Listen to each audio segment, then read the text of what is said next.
I've been asked to do these questions here. This is the IGCSE text. This is the Year 11 text, exercise 16C. We're doing questions 6A, B, and C. These are solving for x. Now, the first one, this is 6A. Let's have a look at it. Nice and straightforward. This one is x on 4 is equal to 1 on x. So, a bit of a quadratic, really, here. So, to solve, we cross multiply. So we're going to go x times x, which is going to be x squared, is equal to 4 times 1 is 4. So to solve this, I'll restate it first. X squared equals 4. I'm going to find the square root of both sides. This becomes plus or minus. So the square root undoes the square, and I'm left with x is plus or minus. The square root of 4 is 2. It's plus or minus 2. And there's our first one. All right, let's take a look at the second one. 6b.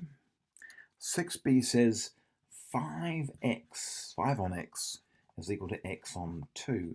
Now this one's not quite so straightforward.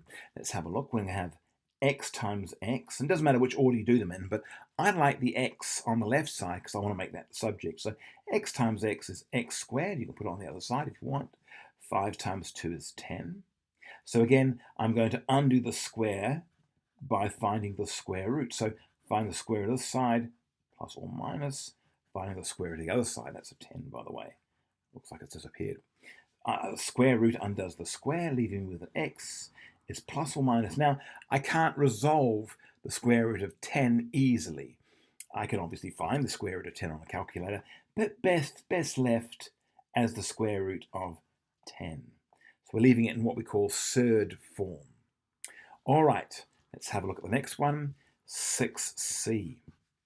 Now 6c is going to be x on 8 is 2 on x. Again, x times x becomes x squared.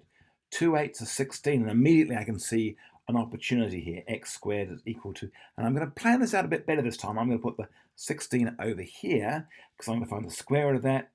And I'm going to find plus or minus. I'm going to leave room for it this time, you see. Plus or minus the square root of 16.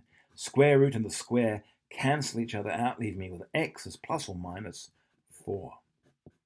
And there is my solution.